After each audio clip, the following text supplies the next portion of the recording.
Hello guys and gals and other childs, Divine here, and welcome back to my channel. Today is the first installment of Relearning My Art Style, and the first thing that I wanted to touch on was anatomy. Since I'm good at it on paper and not digitally, I thought it would be the perfect thing to learn first. I referenced that Pinterest board that I have linked, and also Arcane because I like the way they render shapes. It helps them pop out a lot and easy for me as a visual learner to put shapes into places. I also reference Biscuit a lot. I loved her 10-minute figure drawing where she traces over it and then does the sketch. But then I also really liked her flowy figure drawing, so I decided to try both out-ish. So first thing where I wanted to start it was relearning my relationship with shapes and the bodies. I had this pretty unpacked way of doing it, but I no longer liked it, and it now made my anatomy look very stiff. Like for places where I use circles like on the shoulders and on the knees, I changed it to like more of this teardrop shape because I just feel like it helped the flow and helped me understand how the body actually looked. I used Cynic's paper faces for the face, a divot in the chest to indicate, where everything is. And then for like the torso and the limbs, I just used lines. And while it's simple, it really did make a difference, I felt, when I was drawing the anatomy and practicing. It really helped it flow together because normally when I would draw two characters interacting, they looked stiff, like they were forced to be next to each other. And then when I was drawing the anatomy, now I could feel the flow and I could see like, okay, this is better. The first individual thing I wanted to focus on were knees, and while these were my first attempts, so they are a little rough, I did take what I need to know from them, which is why I started doing teardrops on the knees because the shape is more, flexible than the circle. I then did Biscuit's exercise where you sketch over something directly and then you recreate it on your own. I like this technique, but I did add to it, which was like a flow line, or at least that's what I'm calling them. I can't remember which artist I picked it up from, but it just helps you keep everything where it's supposed to go when you're drawing something from reference. And as someone who, when I'm referencing something, I tend to make it bigger than the actual reference because, you'll be looking at a reference and the canvas sizes are different. So that always happens to me. I really found that this helped, and it also, once again, helped not make things stiff, which is one of my main struggles when I'm doing anatomy.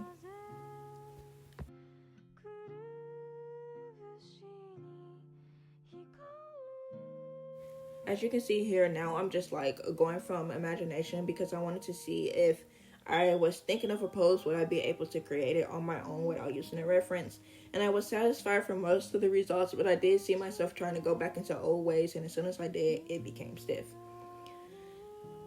After doing some more sketches at 2 a.m., I noticed I wasn't practicing a lot of male bodies, so I did do this quick one, which was like a stirring type of defense pose, and I was satisfied with it because this one was stiff, but in the way it should be. I did kind of ruin this one because, once again, 5 in the morning type stuff, 2 in the morning, I was getting sleepy. Your girl was supposed to be in bed, but she wasn't because Amanda the Adventure 3 is coming out and I had to rewatch the tapes. Who said that? Anyway, the next exercise, I'm looking directly at a reference and then drawing it instead of tracing over it and then drawing it. I wanted to see if I would be able to literally reference something like I do on paper. And I was very surprised and thoroughly satisfied with how it came out. Everything wasn't too stiff, and I did see the flow of the reference was translating onto my actual anatomy sketches. And so I was really proud with that.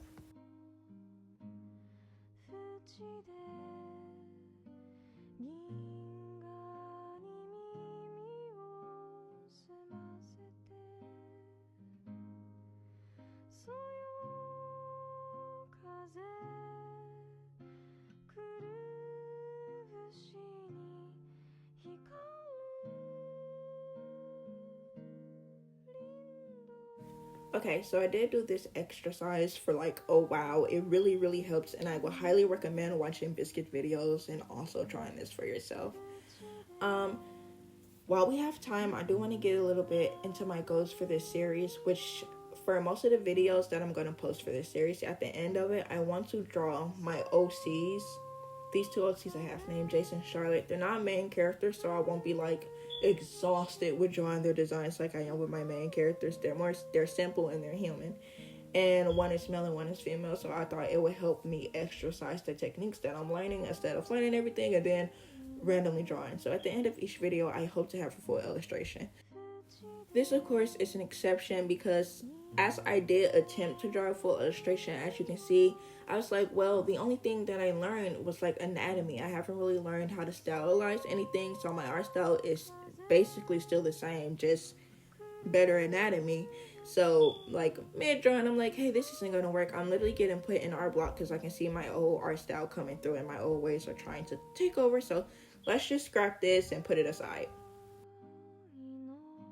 Instead, I decided to practice rendering different body shapes, starting with the arms, because when I'm drawing arms or like shoulders that are like really expression, I have a hard time seeing where the rendering and shapes are supposed to go.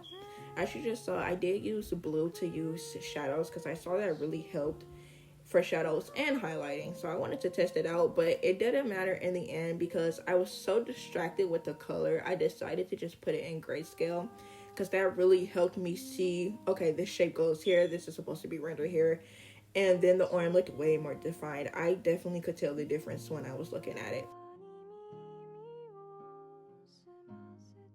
Next up, we had another leg, of course, because like I said, this is one of my main focus areas. The thing I do hate about this, looking at it now, I feel like the foot should have been bigger because from what I'm looking at from the dye of the reference, it looked like the person may have had a little more weight on them. I don't know, I just feel like the foot should have been bigger to compensate, but I know now. Also, I was struggling with the rendering process, not because of the actual rendering of a leg, because the reference I was using like was in black and white, but I could still see like the whiteness of the girl's skin, and it kind of threw off my hues. I was so focused on like, oh, where does that shadow supposed to go? So once again, this drawing did get slapped into grayscale so I can render the shapes and better define it. And once again, I did see a way bigger difference when I stopped focusing on the colors and the color wheels and color theory and blah blah blah blah blah, and I was like, let's just get the shapes down.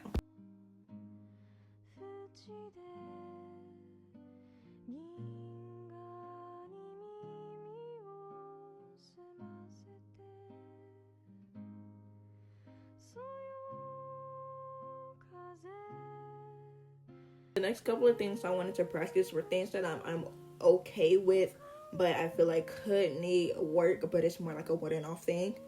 So starting off with face shapes, I used a square, triangle, and oval, not because of course they're the only shapes, but because they're not the ones I reached for. I like a sharp jawline or just like a really circle face, and I wanted to just say like, hey, that's okay to have a mixture of both, or really, you know what I mean.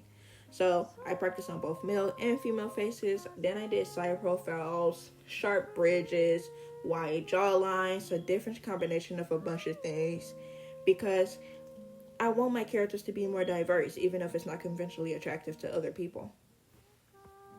Next up, I did a few eye sketches of how I draw eyes now, because the way I draw eyes now, I'm not necessarily upset with the shapes that I can make, but I always have a hard time choosing how to render my eyes. Don't know if it's just a me thing, if I'm like crazy, but I can decide if I want my eyes to be super bright and bubbly, or do I want my eyes to look kind of like lifeless, if you know what I mean. So I found 2 rendering tutorials on Pinterest that I wanted to try out. One was more like bright and bubbly, and then of course the other one was more basic and lifeless. Next up were hands. I was originally afraid of doing the hands because everyone struggles with hands, but I don't know what possessed me. I guess I really wanted to do it right because all my hands were coming out good, and so I was really happy and feeling confident, and decided to tackle something I dread more than hands: feet. I don't draw them often, but I do have a few characters where I always have to cut off their legs because they are shoeless. They're fairies and elves. But that actually ended up going pretty well too. I guess it was maybe the Pinterest like things I was looking at.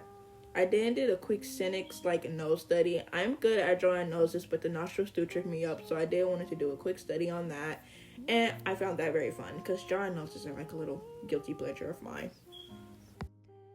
And that brings us to the end of the video of the first installment of Relearning My Art Style. I hope you enjoyed it, maybe learned something from it. I'm not sure what the next topic of the next episode will be, but I hope you stay tuned to find out. like and subscribe if you like this type of content, and I'll see you guys next time. Welcome to the After School Club. Hello everyone, and welcome to the unscripted, unedited part of my channel. This segment is used to connect with you guys, for you guys to leave me questions or ask me questions, and on some occasions have a question of the day. Today there will be no question of the day because this was an all digital drawing and I was so focused on the studies I didn't even put any like Easter eggs in my drawings like I normally would. But I do have some things I want to talk to you guys about, which are the future for my channel, essentially. So I really do want to expand my YouTube channel. I want to really hone into it because I do this every year. I post, and then forget about it. But I really do want to be a content creator. I just feel like life throws a lot of things at you, and sometimes you just gotta step away. But for the next couple of videos, I don't want my entire YouTube channel to be Relearning My Art Style. While this is an amazing series, I don't think it's really for me. So in between, I will have like good like Speedpaints or like introduction to OCs or drawing my OC like this or drawing fan art. I will have those type of videos. It'll just take me like a minute to get there because I am relearning my art style and I won't be satisfied with a lot of pieces and it'll make me not want to post them. But that will be a thing to look forward to. What you can definitely look forward to is a YouTube channel introduction / introduction about myself, because the last one I made was so long ago, and then the one that kind of counts, which my Meet the Artist, is now outdated. And I feel like you guys deserve that, to get to know me better as a person. So it'll probably be like a 3-minute video. Just a little, hi, this is me and this is my life. Because I do a lot of other things other than art. They're all in the creative bracket, but they're not just art. And then I'll be having a clay video coming out soon, because I do a lot of sculptures in my free time. And I have a little clay left, and I thought, hey, this would be a great time to do like a mascot sculpture or like a persona sculpture. So you can look for that in the near future. With the drawing, as you can see, I am drawing lips because it was something that I wanted to do in the video, but it's not something I can really talk about. You know, it's just lips and teeth. I'm sure every artist struggle with drawing teeth, and I don't really have the cheat code. I just reference a lot of photos while I'm drawing. So that said, I hope you have a wonderful week, night, or day, month, year, and I'll see you when I see you.